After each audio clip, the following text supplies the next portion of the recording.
10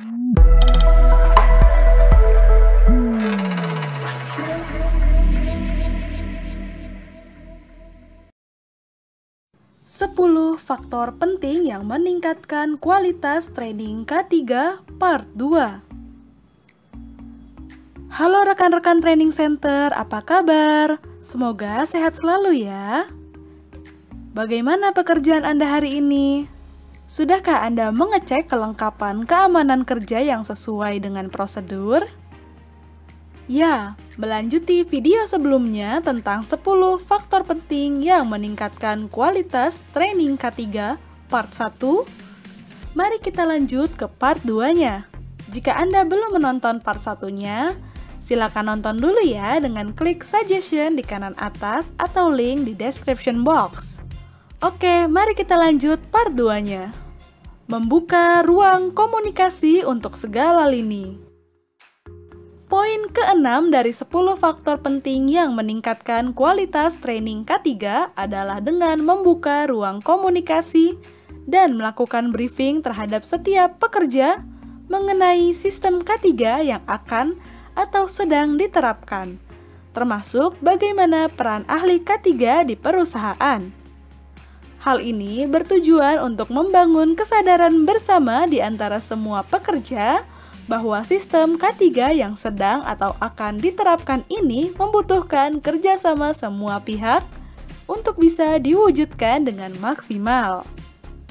Memberikan contoh langsung potensi kecelakaan kerja.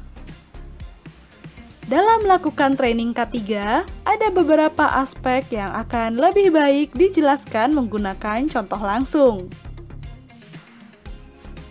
Misalnya saja, training tentang kebakaran.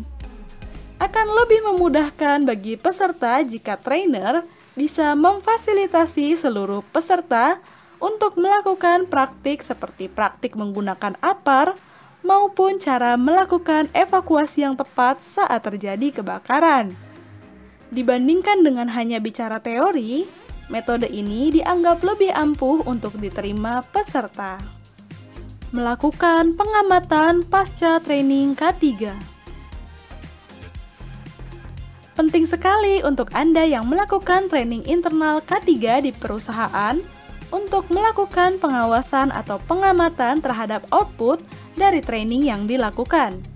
Hal ini bertujuan untuk memastikan seluruh peserta yang mengikuti training memahami apa yang menjadi esensi dari training tersebut dan mampu mengimplementasikannya. Selain itu, dengan melakukan pengamatan, perusahaan juga bisa melihat pola apabila sistem yang diterapkan perlu diupdate, perlu dilakukan audit, atau sudah saatnya untuk melakukan training ulang sebagai bekal memperkuat sistem K3 yang sedang dijalankan. Menggunakan studi kasus untuk membantu pemahaman selama training K3. Selain dengan praktik langsung, untuk mempermudah pemahaman peserta training K3, juga bisa dilakukan dengan mencari studi kasus. Menggunakan studi kasus akan memperdekat jarak dengan peserta training yang merasakan pengalaman langsung di lapangan.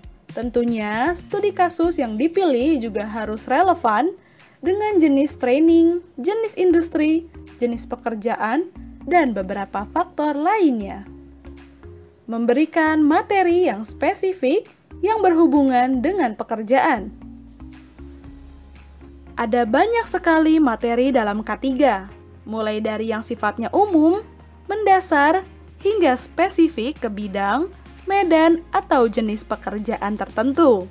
Tentunya semua itu dibuat agar tidak ada celah yang memungkinkan adanya kecelakaan maupun penyakit akibat kerja. Maka dari itu, dalam melakukan training K3, pastikan untuk memasukkan faktor-faktor yang spesifik seperti perbedaan pengoperasian mesin beserta bahayanya, cara penanganan potensi kecelakaan tertentu saat bekerja, dan lain sebagainya.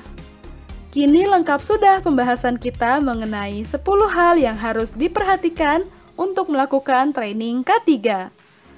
Sangat penting untuk bisa mendapatkan pengetahuan yang komprehensif dan melakukan praktik dengan benar agar ilmu K3 bukan hanya sekedar catatan dan peraturan, namun nilai-nilai yang bisa diimplementasikan dengan baik demi keamanan dan kesehatan selama bekerja. Jika Anda tertarik untuk mengikuti training K3 yang pas dan sesuai kebutuhan Anda bisa menghubungi GoSafe Academy dari Premises Consulting dengan cara klik www.trainingcenter.events untuk tahu jadwal lengkapnya. Oke, sekian dulu video kali ini. Jangan lupa like, komen, dan subscribe, serta nyalakan lonceng notifikasinya. Karena setiap minggu akan selalu ada video baru. Bagikan juga video ini jika Anda rasa informasinya bermanfaat. Dan apabila Anda punya pertanyaan, silakan tulis di kolom komentar. Karena pertanyaan yang menarik, akan kami buatkan videonya. Sampai jumpa!